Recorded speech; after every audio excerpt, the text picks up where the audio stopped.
In the grand ballroom of the Four Seasons in Manhattan, crystal chandeliers scattered golden light, overflowing champagne and the hum of Wall Street elites. I held a glass of Laurent Perrier, the chill from the recent team toast still lingering. On my fingertips just half an hour ago, I had led our team to complete Harvey Group's $1.2 billion acquisition of a Silicon Valley tech startup. It was the largest deal of the year for Harvey Group and another milestone in my 10-year career at the company. People were still circling me with congratulations. Shoulders were patted. Words of, "Evelyn, you're moving up again," floated through the air. I smiled politely, though a flicker of unease passed through me, as if on cue. My phone vibrated in my pocket. Marcus, the CEO, and a Zoom invitation. I slipped out to a quiet terrace and connected. On screen, Marcus sat in his penthouse office, Manhattan's skyline framed behind him, his smile perfectly rehearsed. "Evelyn, congratulations. This deal was flawless. The board is full of praise," he said.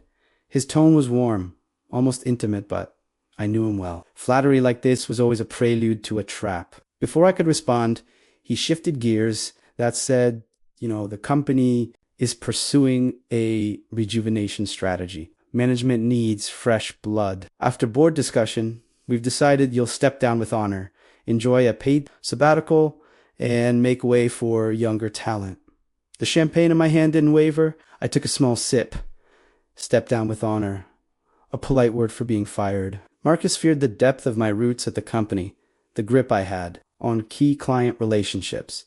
And now, just as I'd finished a major win, he was kicking me aside. He continued talking about my legendary contributions and a generous severance package. I interrupted .com and measured, "Good luck, Marcus. I hope you keep everything you're aiming for." I ended the call without a trace of regret. Back in the ballroom, I said nothing. I quietly bid farewell to my team and returned to my apartment alone. I did not collapse or rage. I had anticipated this moment. I opened a drawer and retrieved an unassuming tab of my private consulting company's device. Registered 3 years ago, my contingency plan was tucked safely inside. Half a year earlier, when I had been handling Harvey Group's most important client, Tyco Energy, headquartered in Chicago, they had complained about frequent management changes. The constant turnover of project contacts created confusion and inefficiency. Their lead, Greg, had been clear. They needed a fixed, accountable point of contact, or they might terminate cooperation. This was the opportunity I had been waiting for. During a routine contract amendment, I quietly inserted a critical clause: should Evelyn Thorne be fired, removed from her core client role, or reassigned, Tyco Energy could terminate their exclusive agreement within 30 days without penalty. The general counsel was on maternity leave, and temporary legal staff buried under acquisition paperwork. Never noticed the clause. Only I knew it existed. I called Greg. New small talk. "Greg, the timing we agreed on has arrived." "Understood," he replied and hung up. By the next morning, Harvey Group's legal team had received Tyco Energy's formal notice terminating their exclusive contract. No one knew that Tyco's business accounted for 45% of the $1.2 billion acquisition valuation, $540 million. The clause's activation was like throwing a stone into a calm lake, sending waves through Harvey Group. The newly appointed VP of Client Strategy, a recent MBA graduate, was unaware of the clause and could not salvage the deal. I stood by my apartment window, looking at Harvey Group's headquarters, lights. I felt no thrill of revenge on Lee, a calm sense of closure. This was only the beginning. I held 3 more core client contracts tied to me personally, each capable of delivering a decisive blow. Marcus, the arrogant CEO, would soon understand. He hadn't fired an ordinary executive. He had dismissed someone holding the company's lifeblood. Harvey Group's collapse came faster than expected. Tyco's exit alone cost projected Q3 revenue $820 million. The $1.2 billion valuation collapsed to $130 million. Worse, the SEC launched an investigation for misreported client revenue stability. Stock prices plunged 21% over 3 days. Employees panicked. Resignations surged. Risk and audit teams worked around the clock, but the company's decline could not be stopped. La Chiti night, my phone rang. I hesitated, then answered. Gone was his arrogance. Now his voice trembled with panic. "Evelyn, I know I was reckless. I underestimated you. Call me back. I'll double your salary, give you equity, a consultant role, whatever you want. Just help us salvage Tycho and navigate this crisis. I did not respond. I transferred the call to my attorney. Calmly, he stated Marcus' position clearly. Evelyn Thorne would not accept reemployment, and her termination had violated internal policies. Marcus shifted, trying threats.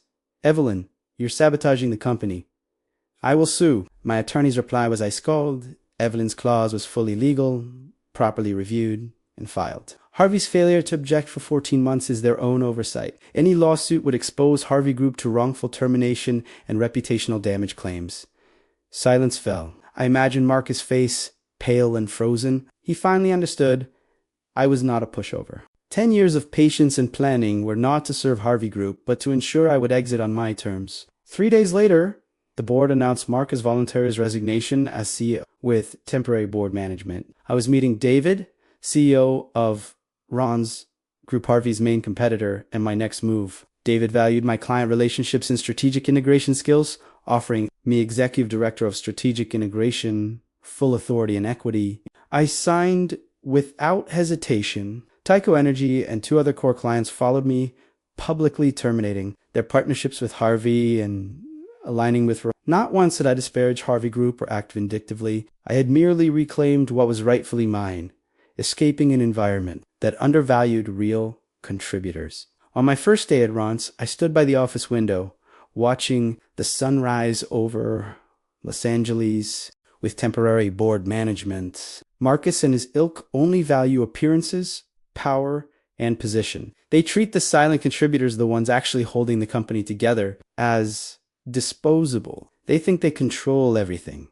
But true power comes from value and foresight. 10 years of patience and planning earned me a dignified exit and the start of a new journey. The workplace is never a game of warmth and fairness. Only by staying vigilant, safeguarding your interests, and planning ahead can you face betrayal calmly and leave on your own terms. Arrogant capital and managers will eventually pay the price for their short-sightedness